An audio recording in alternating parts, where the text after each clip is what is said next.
She arrived at the office every morning at exactly 8:47. Not 8:45, not 8:50. Always 8:47. She would walk through the glass doors, nod at the security guard, and make her way to the elevator without looking at anyone. Her footsteps were soft. Her presence was softer. Her name was, and she had worked at Henderson Financial Services for almost 7 years. In all that time, most of her could not tell you a single interesting thing about her. They knew she handled accounts. They knew she was good with numbers. They knew she brought her lunch in a small brown bag and ate alone at her desk while everyone else gathered in the break room. But that was it. That was all anyone knew. Sat in a cubicle near the back corner of the third floor.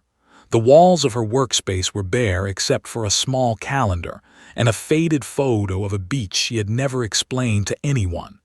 No family pictures, no funny quotes, no decorations that might invite questions or conversations. She liked it that way, or at least she had convinced herself she did. The truth was more complicated.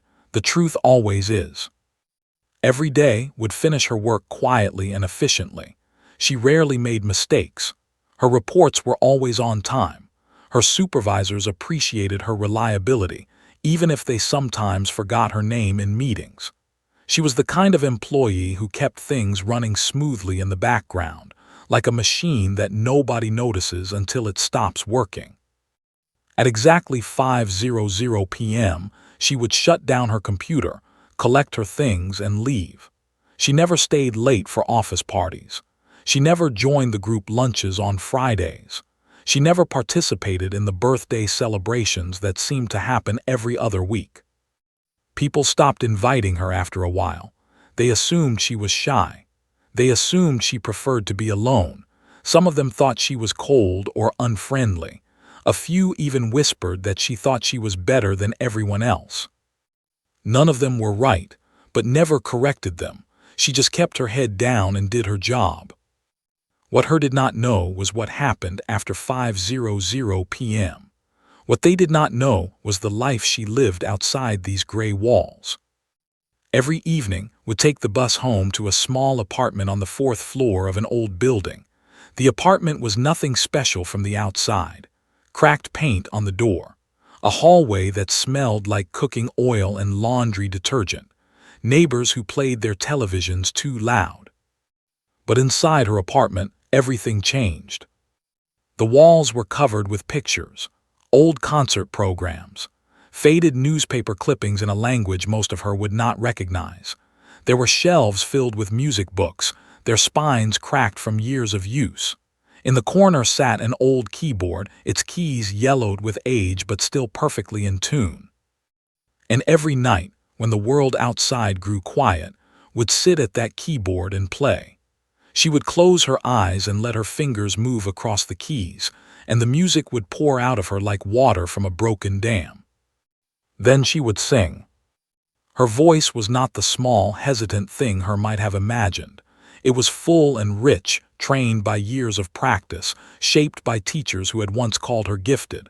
When she sang, the tiny apartment transformed. The cracked walls disappeared.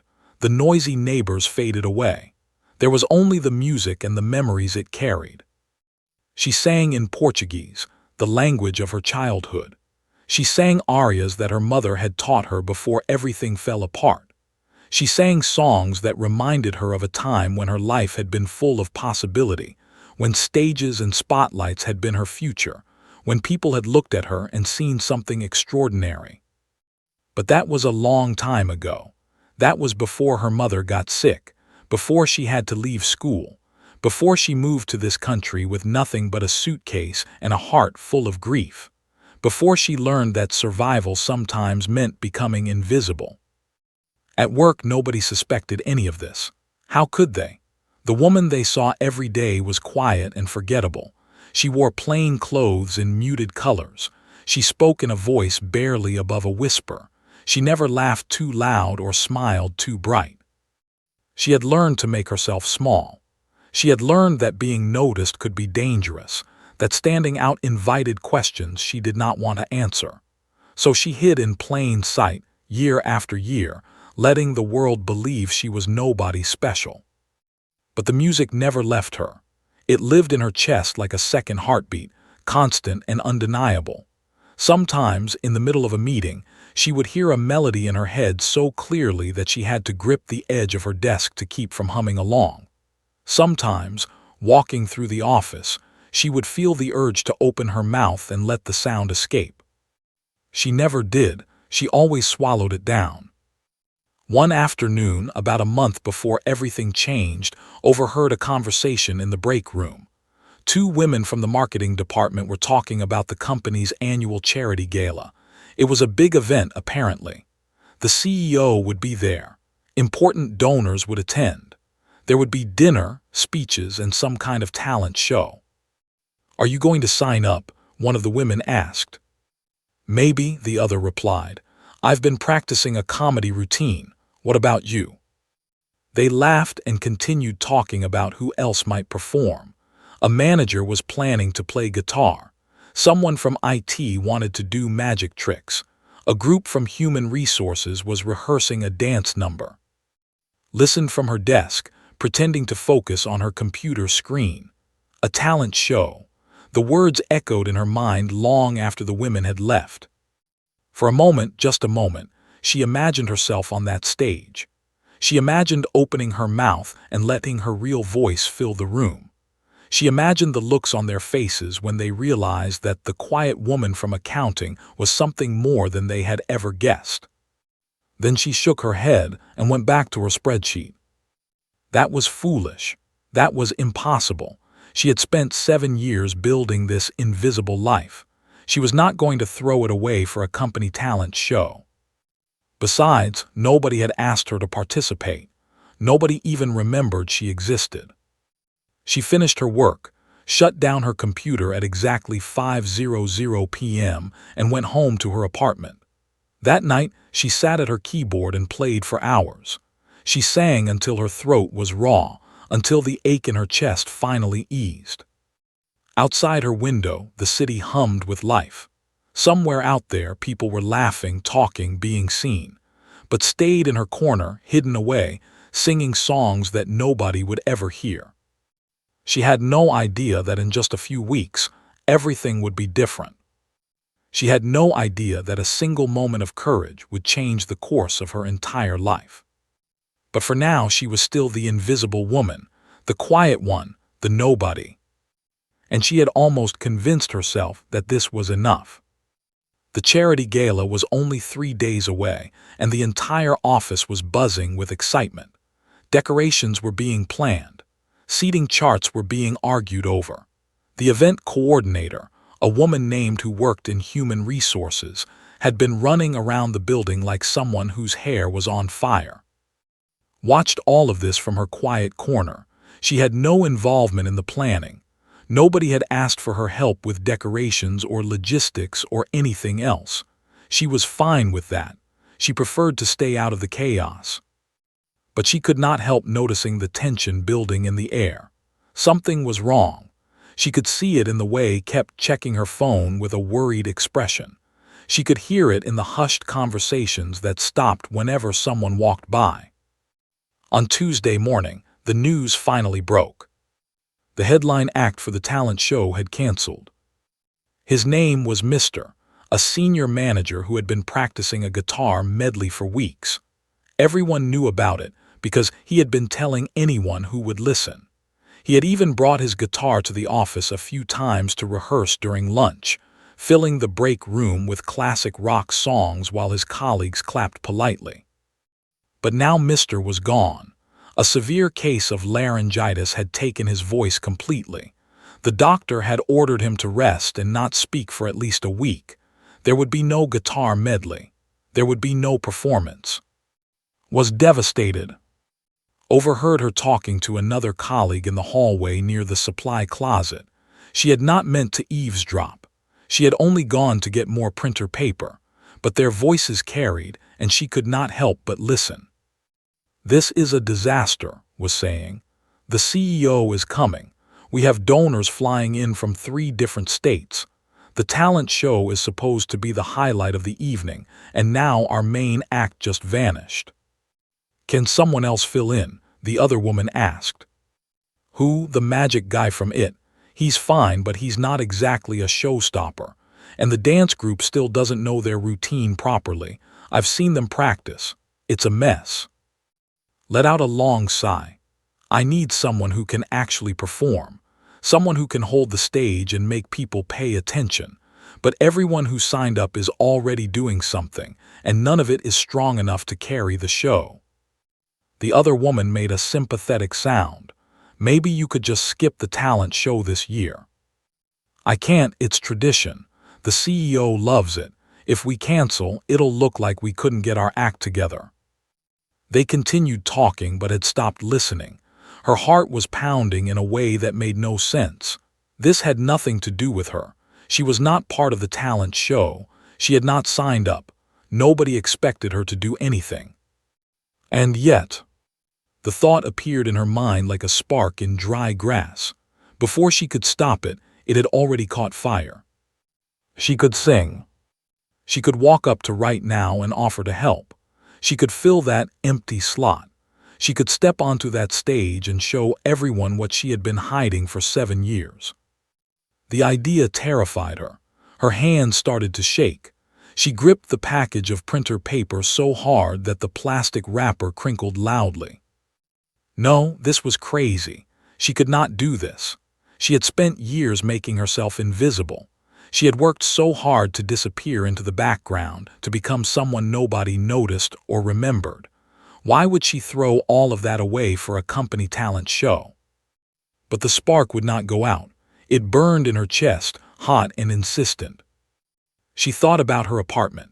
She thought about the keyboard in the corner and the music that filled her nights. She thought about all the songs she had sung to empty walls, all the melodies that had never reached another human ear.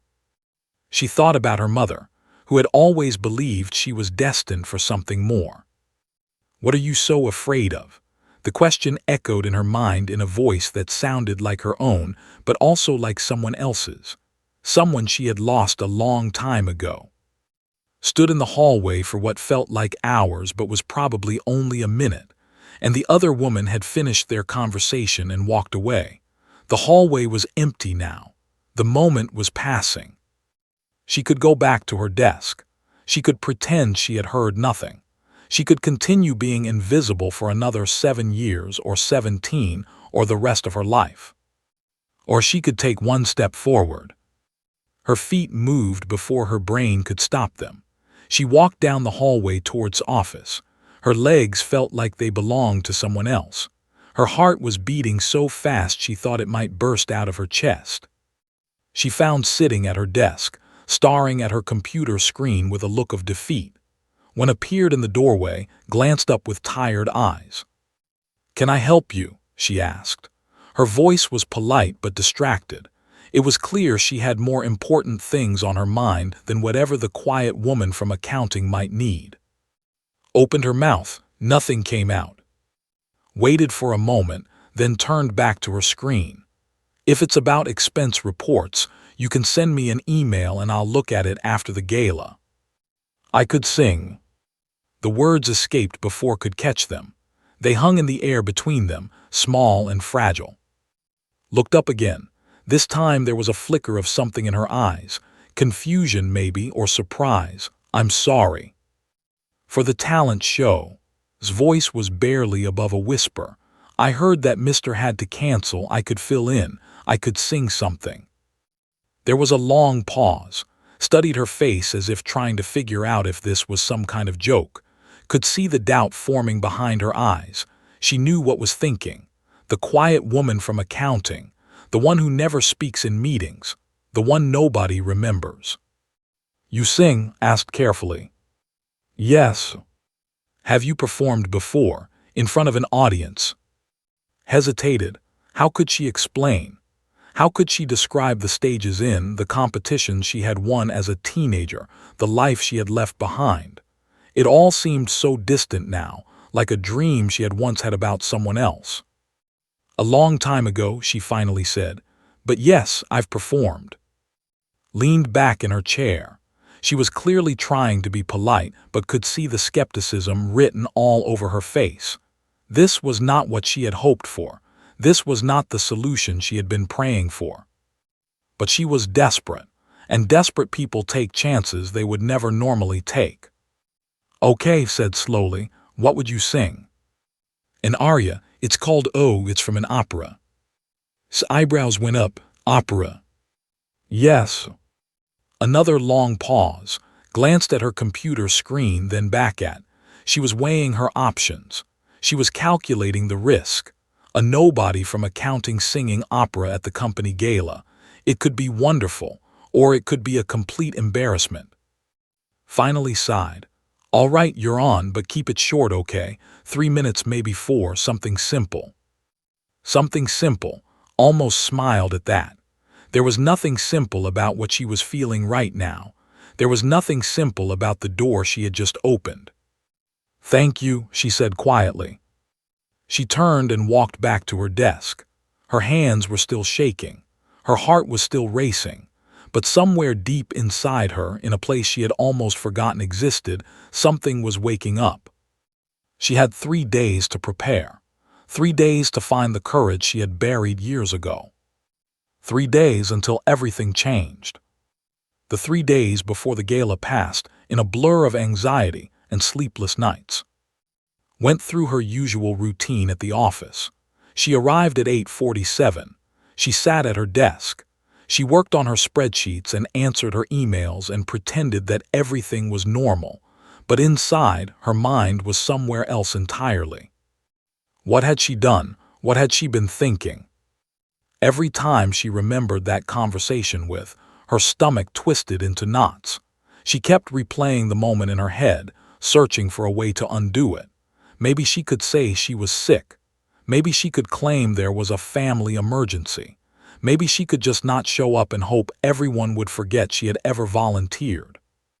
But she knew she would not do any of those things.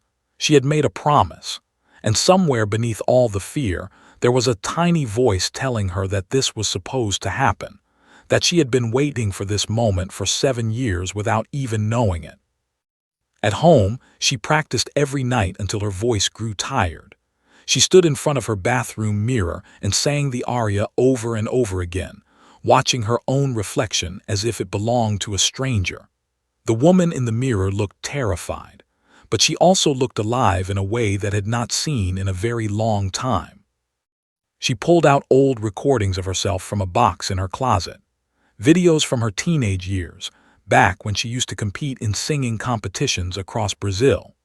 She watched herself on the small screen of her laptop, this younger version who stood on stages with such confidence, who smiled at audiences like they were old friends, who seemed to believe that the whole world was waiting to hear her voice.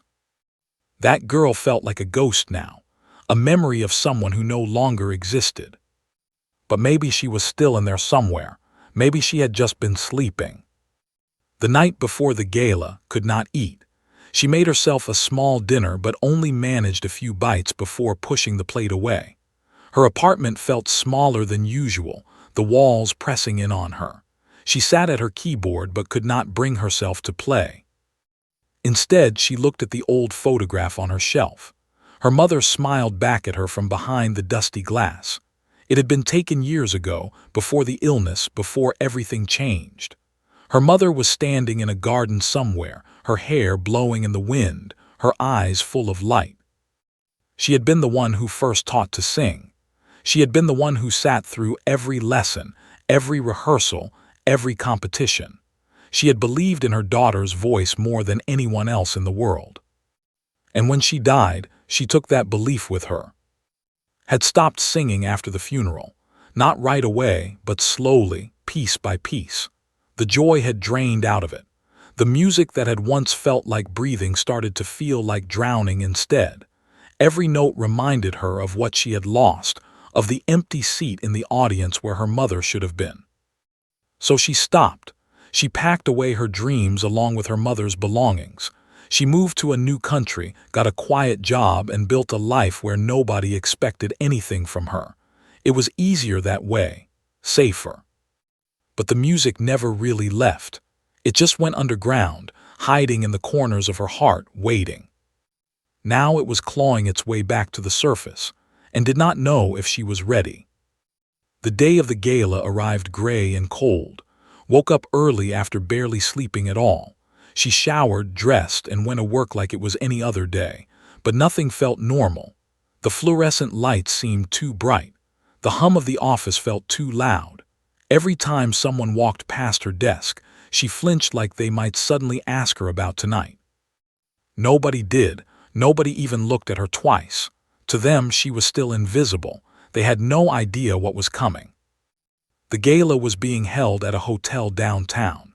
Left work early to get ready, something she had never done in 7 years.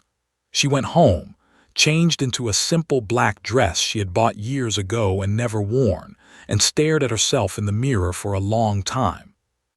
She barely recognized the woman looking back at her.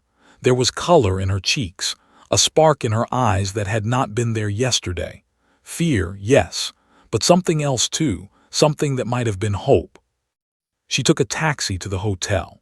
The ride felt like it lasted forever and no time at all. When she stepped out onto the sidewalk, she could see the glow of the ballroom through the tall windows. She could hear the faint sound of music and laughter drifting through the air. This was really happening. Inside, the hotel was beautiful. Crystal chandeliers hung from the ceiling. Round tables covered in white cloth filled the main room. People in suits and elegant dresses mingled near the bar, holding glasses of wine and talking in animated voices. A jazz band played softly in the corner. Slipped through the crowd without anyone noticing. She was good at that. She found the backstage area and checked in with the event staff, who handed her a program with her name printed at the bottom of the performance list. Vocal performance. Seeing it in writing made her heart stop for a moment. This was real. Her name was on a program. People would read it and expect something from her. She found a quiet corner backstage and waited. The talent show would not start until after dinner, which meant she had almost 2 hours to sit with her thoughts. 2 hours to talk herself out of this. 2 hours to remember every reason why she should have stayed invisible. Other performers came and went. The magic guy from It was practicing card tricks in the corner, his hands shaking almost as much as hers. The dance group from Human Resources huddled together, whispering about their routine. A young woman from the sales department was tuning a ukulele and humming nervously to herself. None of them spoke to. A few glanced at her with curious expressions, clearly trying to figure out who she was and what she was doing there, but nobody approached, nobody asked. She was still invisible, even here, even now. The dinner passed in a blur of clinking glasses and polite applause for the speeches. Could not eat anything. She just sat backstage, listening to the muffled sounds of the party, feeling her heart beat faster with every passing minute. Finally, the talent show began. She watched from the wings as her took the stage one by one. The magic tricks got polite applause, though one card trick went wrong and the magician had to awkwardly start over. The dance group stumbled through their routine, smiling bravely even when they missed their cues. The ukulele player sang a sweet but slightly off-key cover of a popular song. The audience was kind. They clapped after each performance and laughed at the right moments, but could see the truth in their faces. They were not amazed. They were not moved. They were just being polite, waiting for the show to end so they could get back to their drinks and conversations. And then she heard her name. Next up, we have from the accounting department with a vocal performance. The words echoed through the ballroom. She heard a confused murmur ripple through the crowd. Someone whispered, "Who?" A few people exchanged glances, clearly trying to place the name with a face.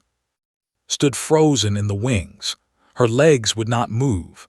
Her lungs would not fill with air. Every instinct in her body screamed at her to run, to hide, to go back to being nobody. But then she thought of her mother. She thought of the garden photograph. She thought of all the songs she had sung to empty walls, all the years she had spent hiding from her own voice. She took a breath, and she walked onto the stage. The spotlight hit her like a wave of heat. The room fell quiet. Hundreds of eyes turned to look at her, most of them blank with confusion, a few already reaching for their phones out of boredom. She stood at the microphone and looked out at the crowd. Her boss was sitting near the front, checking something on his phone. The CEO was at a table in the center, deep in conversation with a donor. Stood at the side of the room, her expression tight with nervous hope. Nobody expected anything. Nobody believed she had anything to offer. Closed her eyes, and in that darkness she found something she thought she had lost forever. She opened her mouth, and she began to sing. The first note left her mouth like a bird escaping a cage. It was soft at first, tentative, the sound of someone testing the water before diving in. A few people in the audience shifted in their seats. Someone coughed. A waiter continued collecting plates from a nearby table, the clinking of dishes mixing with the fragile melody. But then the second note came, and the third, and suddenly something shifted in the room. Felt it before she understood it. The air changed. The energy changed. It was like a wave rolling through the ballroom, invisible but undeniable. One by one, the small noises began to fade. The clinking stopped. The whispers died. The phones that had been glowing in the darkness slowly lowered. She kept her eyes closed. She did not want to see their faces. Not yet. She just wanted to sing.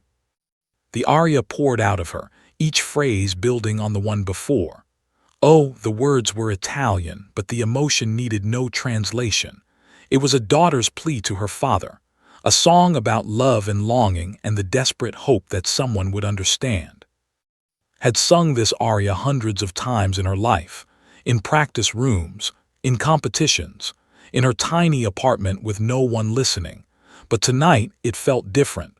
Tonight, every word carried weight she had never felt before.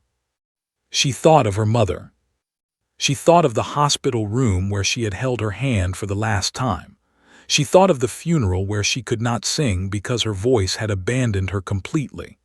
She thought of all the years since then, all the silence, all the hiding. The grief rose up inside her like a tide, but instead of drowning her, it lifted her. It flowed through her voice and out into the room, raw and real and achingly beautiful. In the audience, something extraordinary was happening. The CEO, who had been deep in conversation just moments ago, sat frozen with his glass halfway to his lips. His companion had stopped talking mid-sentence. They both stared at the stage as if they were seeing a ghost. At a table near the back, a woman pressed her hand to her chest. Her eyes glistened with tears she did not try to hide. Beside her, her husband reached over and took her hand without looking away from the stage. The magic guy from IT stood in the wings, his playing cards forgotten in his hands. His mouth hung open slightly. He had never heard anything like this in his life. Who had been packing nervously at the side of the room had gone completely still. Tears were streaming down her face, but she did not seem to notice. She just stood there, watching, her hand covering her mouth. And at the front of the room, his boss finally looked up from his phone. He stared at the woman on stage, his face cycling through confusion, surprise, and then something that might have been wonder. This was the quiet woman from accounting. This voice belonged to the person who sat in the back corner and never said a word. Reached the climax of the aria. Her voice soared to the high notes, pure and powerful, filling every corner of the ballroom. The chandeliers seemed to tremble. The air itself seemed to hold its breath. She was not thinking about the audience anymore. She was not thinking about her fear or her years of hiding or what anyone might think of her. She was somewhere else entirely. She was 16 again, standing on a stage with her mother watching from the front row. She was in her apartment, singing to the walls, pretending someone could hear. She was everywhere and nowhere, lost in the music that had always been her truest home. The final note hung in the air like a prayer. Then it faded, and the room was silent. Opened her eyes. For one terrible moment she thought she had failed. The silence was so complete, so absolute, that she was certain something had gone wrong. Had she forgotten the words? Had her voice cracked without her noticing? Had she somehow made a fool of herself in front of everyone? Then she saw the faces. Tears. Everywhere she looked, there were tears. The woman in the back was openly crying now, dabbing at her eyes with a napkin. A man at one of the front tables was blinking rapidly, his jaw tight with emotion he was trying to hold back. Even the waiters had stopped moving, standing frozen with their trays, staring at the stage with expressions of disbelief. The silence stretched on for what felt like an eternity. 2 seconds, 3, 4. And then the room exploded. The applause hit her like a physical force. It started somewhere in the middle of the room and spread outward like fire, growing louder and louder until it filled every inch of the ballroom. People rose to their feet. First one table, then another, then the entire room. The standing ovation swept through the crowd like a wave, carrying with it cheers and shouts, and the sound of hands clapping so hard they must have hurt. Stood at the microphone, unable to move. She had imagined this moment 1,000 times. She had dreamed of stages and spotlights and audiences rising to their feet, but nothing had prepared her for what it actually felt like. The sound washed over her, through her, around her. It was overwhelming. It was terrifying. It was the most beautiful thing she had ever experienced. She saw rushing toward the stage, still crying, her face split into an enormous smile. She saw her boss standing at his table, clapping with both hands above his head, looking at her like he was seeing her for the first time. She saw strangers wiping their eyes and turning to each other with expressions of amazement. "Who is she?" someone was asking. "Where did she come from?" The applause went on and on. It did not seem to want to stop. Every time it started to fade, someone would cheer again and the whole room would surge back to life. Lost track of time. She did not know if it had been 1 minute or 5 or 10. Finally, slowly, the noise began to settle. People returned to their seats, still buzzing with energy, still stealing glances at the stage where she stood. Realized she should probably walk off, but her legs did not seem to want to cooperate. Appeared at her side, taking her arm gently. "That was incredible," she whispered, her voice still shaking with emotion. "That was absolutely incredible." Let herself be guided off the stage. The moment she stepped into the wings, her knees almost gave out. She had to lean against the wall just to stay upright. Her whole body was trembling. Her heart was pounding so hard she could hear it in her ears. She had done it. She had actually done it. Other performers surrounded her immediately. The magic guy was shaking his head in disbelief. "How did you do that?" he kept asking. "How is that even possible?" The dance group clustered around her, their earlier embarrassment about their own performance completely forgotten. Everyone wanted to know her name, her story, where she had learned to sing like that. Did not know how to answer. She did not know how to explain that this voice had always been inside her, waiting, that she had simply been too afraid to let it out. Out in the ballroom, the gala continued, but something had changed. The energy was different now. People were talking excitedly, glancing toward the backstage area, asking about the woman who had just transformed their evening. The mediocre performances from earlier were already forgotten. There was only one thing anyone wanted to discuss. The quiet woman from accounting had just delivered the performance of a lifetime. And nothing would ever be quite the same again. Stood backstage, still trembling, still struggling to process what had just happened. She could hear fragments of conversation drifting through the curtain. "Unbelievable. Did you see the CEO's face? I had no idea she could do that. Who even is she?" She pressed her hand to her chest, feeling her heart slowly begin to calm. The fear was still there, but it was mixed with something else now. Something warm. Something that felt dangerously close to joy. She thought of her mother's photograph on the shelf at home. She thought of the garden and the wind and those eyes full of light. For the first time in years, smiled a real smile. Maybe this was not the end of something. Maybe it was just the beginning. The rest of that night passed like a dream. Tried to stay backstage, tried to hide in the shadows the way she always had. But the shadows would not have her anymore. People kept finding her. She had never spoken to appeared out of nowhere, their faces bright with excitement, their hands reaching out to shake hers or touch her arm as if they needed proof she was real.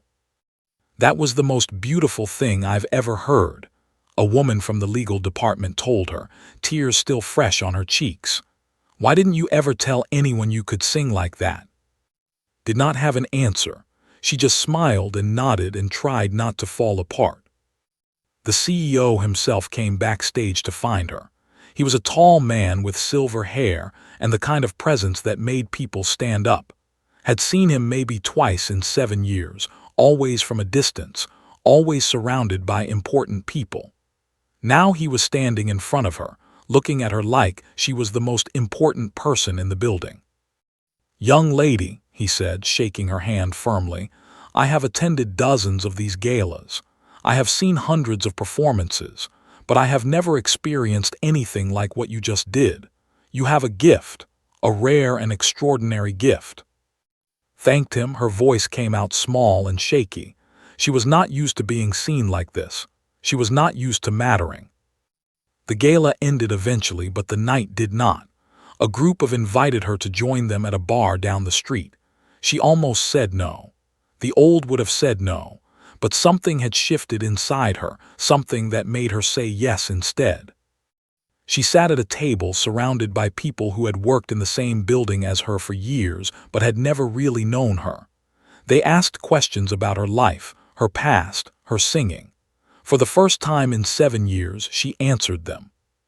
She told them about growing up in Brazil, about her mother who had been a music teacher, about the competitions and the dreams and the life she had left behind.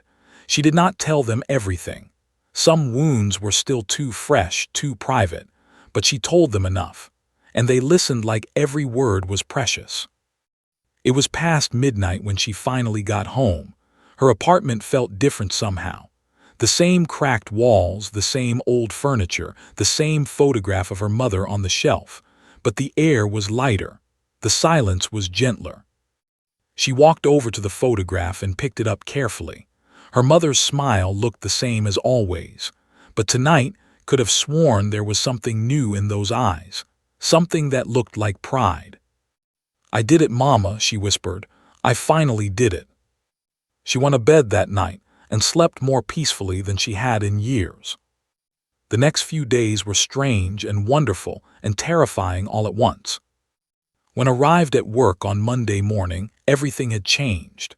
People smiled at her in the elevator. Colleagues stopped by her desk just to say hello. The receptionist, who had never once remembered her name, greeted her with a warm wave and a comment about the gala.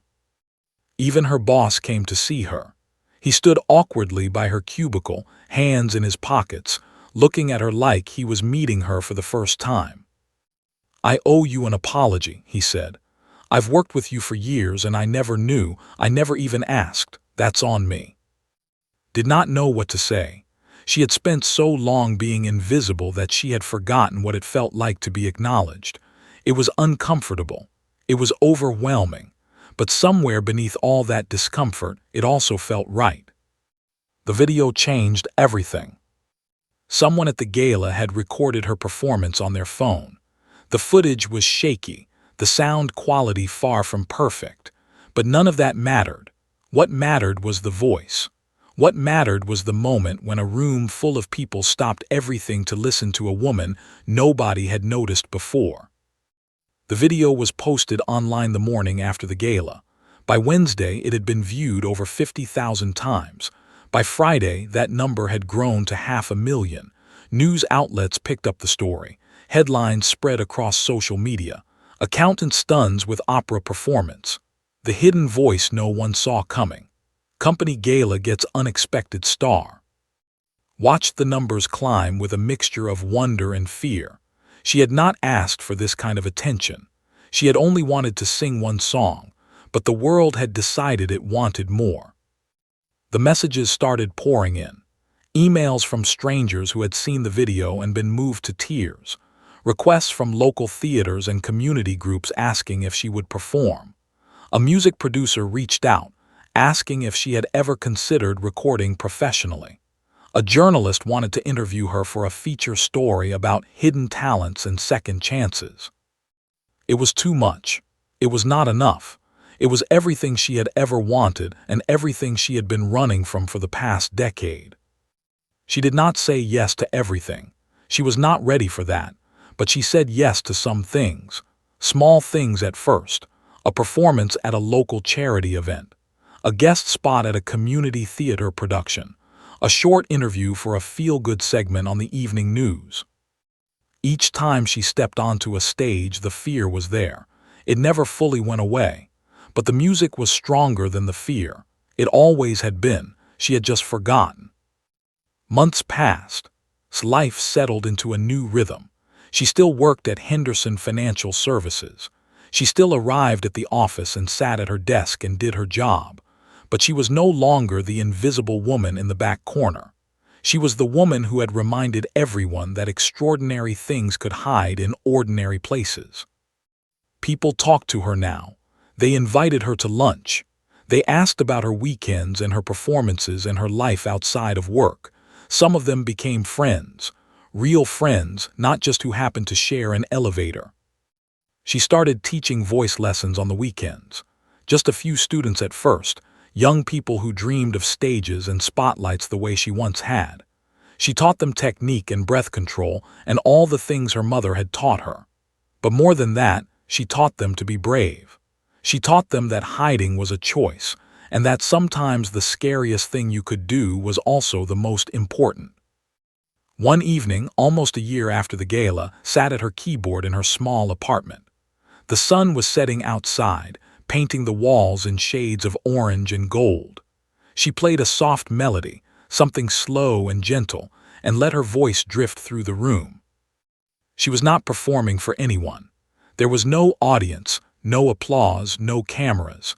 Just her and the music and the quiet peace that came from finally being whole. The photograph of her mother still sat on the shelf, glanced at it and smiled. She had spent so many years believing that her voice was something to hide, that her talent was dangerous, that being seen was a risk she could not afford. She had made herself small because she thought small was safe. But safety was not the same as living, and hiding was not the same as healing. That night at the gala, when she opened her mouth and let the music pour out, she had not just surprised her. She had surprised herself. She had discovered that the woman she used to be was still alive inside her, waiting patiently for permission to exist again. She thought about all the people who might be hiding their own gifts right now. The singers who only sang in the shower. The artists who kept their paintings in closets. The writers who filled notebooks that no one would ever read. All those extraordinary people, walking through the world pretending to be ordinary. Maybe her story would reach one of them someday. Maybe they would see the video or hear about the quiet accountant who changed everything with a single song. Maybe it would give them courage. That was enough. That was more than enough. Finished playing and sat in the silence for a moment. Outside, the city hummed with life. Inside, her heart was full. She was no longer invisible. She was no longer hiding. She was finally, beautifully, unapologetically herself. And the music would never stop again.